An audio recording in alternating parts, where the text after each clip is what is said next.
Okay, this video is probably a little bit different, but it's something that I've been thinking about for the last couple of weeks, and it's this idea of developing standard operating procedures and farming systems and how we get people to buy into them, how do we employ them. I can create these standard operating procedures for calf health, mastitis, whatever it might be, and I can get out a textbook and I can produce them and it's all lovely. But unless they're applied and actually work, I'm wasting my time. So I was trying to think about how we employ these SOPs, and I've been doing a lot of work on milk quality for the last while. I was very lucky to be employing my Other Things program and looking at different ways it works on 2 farms at the moment. And we were faced with, on 2 farms, somatic cell count issues, so we said we're going to focus on milk quality and what we needed to do around that. And there was a number of things we needed to do, but I suppose my message and and this is a work in progress on how this whole thing works, but one of the key learnings for me was for it to really work, we had to focus on the team, particularly where there's more than one or two people involved, and this is an issue maybe for larger farms.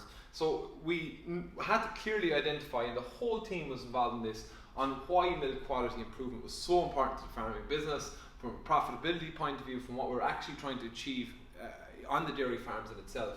So that was clear, and we set some goals, and I think this was very effective as well, but it was set by the team themselves, and certainly they were pushing and pulling when it came to the work on this. And the goals were SMART. People have heard this acronym before, that they were specific and they were measurable, which is very easy to achieve with milk quality. It's a good area to start because you have somatic cell count, you have clinical mastitis rate, TBC, and they were achievable.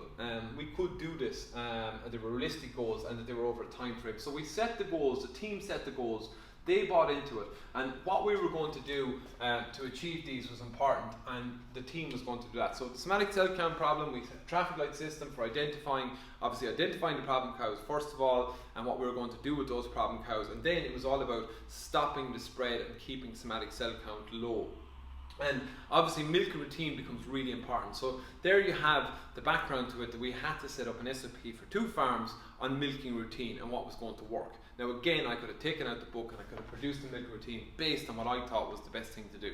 But what really changes things is when you have a team of people, is that they are, I suppose, trained and know best practice, but they're buying in and they're driving it, not me. And that's where you really get to see long-term and consistent results. So when I came and looked at milking routine, and this is no shock, and none of this is probably shock to anyone, that consistency becomes the key component of milking routine itself. Cows love consistency, and with consistent good routines we deliver high quality milk and milk quality. So when we looked at milking routine, we said what we're going to do, and we said it doesn't start just in the parlour. We look in the collecting yard, and the first thing we'll do is look at how calm cows are as part of a routine. We're going to assess cows, we're going to assess dung, we're going to just, as visually quickly part of our routine as our standard operating procedure that we're going to feed into as part of our process. The process itself, again, there's the gold standards here. It can vary from time of year, whether you're an indoor or an outdoor system. There'll be different risks based on where your goals are, or maybe where your KPIs and milk quality are. But lag time and stimulation within the routine itself, the longer parlour, the more units, what routine will we do, how much stimulation and lag time, and that's, the research is saying 90 seconds, 60 to 90 seconds is the minimum. How do we fit that in? How is that workable? Our aim is simple. We set out our enemy in the milk routine. Is shit and moisture are our enemies. We need to be mindful of that. We want to attach cups to dry, clean udders. We looked at stripping out, we looked at pre-dipping, what pre-dip we use, do we use pre-dip, do we need to, we look at attachment and over and under milking of cows, and matching our teat dip then to the challenge that was on the farm. So really looking at the routine, but this was all built around the team themselves feeding into what will work. We set up a system based on our goals, and we're going to review it. And I'm not saying that this is the perfect system, but for me, the big win was the buy-in from the team, that they were part of it, and we clearly understood that whether it be clinical mastitis, people have heard me say this before, we're seeing a spike in clinical mastitis, we've got to measure it, but too many bugs in the environment, overwhelming, the infection pressure overwhelming, maybe the other immune system, the teat function itself, or the immunity of the cow, or at herd level is the same. With Somatic cell count, we remember that these infections are spread during the milking routine most often, so the machine, the milker, the operator, and the milking routine becomes really important. We still look at herd level immunity and issues that could be playing a role there, but people were clear about those two things, and knowing that some bugs can do both. So the team themselves had a clear understanding of what mastitis was, we had a clear understanding of our goals, and then we set up our routine based on the farm itself. So these can be quite specific. I suppose operator comfort within the milking routine itself, we took that into account. What were the challenges there? I think that's important. The milking routine and the milking machine are the most important machine on the farm, and probably the most daily important process on the farm as well. Specifically, if we're going to chase, like a lot of farms is high milk quality, we really need to get this right.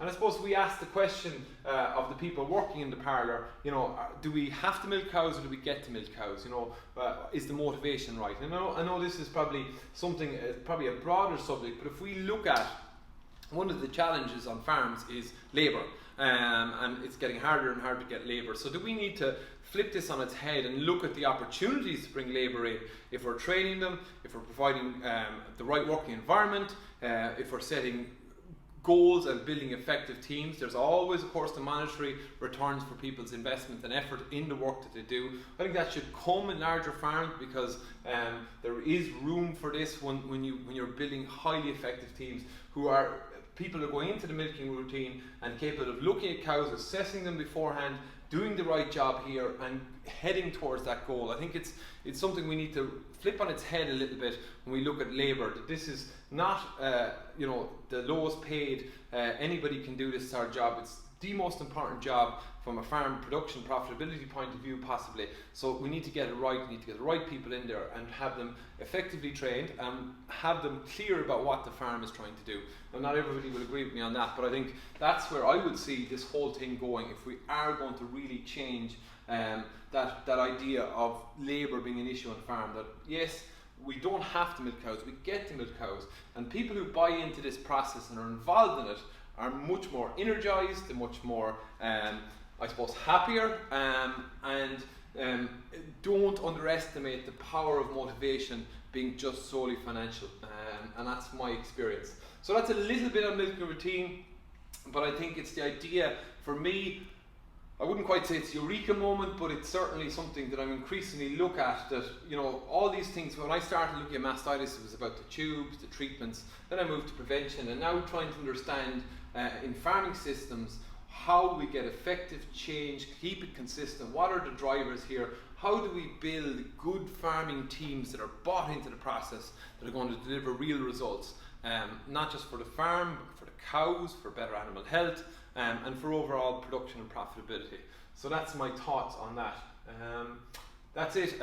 One thing that will always come up, of course, is where the robots fit in here. Robots really deliver on this consistency piece. They have their challenges as well, but they do deliver consistency, and I think that's what robots do. So if you want to mimic the results, it's the same consistency around routine, and people will say that becomes a very monotonous job, but I think if you know that every day you're getting to parlour, that you have a target to keep your somatic cell count low, the clinical mastitis low, that there'll be a return on that, that the industry and consumer is demanding that from an AMR perspective, and all those sort of things, and it's such a key component that we can work these things into our routines, build good standard operating procedures that aren't rigid but are actually fed into by the team that's delivering them. That's it. That's my message today. That's my thinking anyway. Happy, safe farming.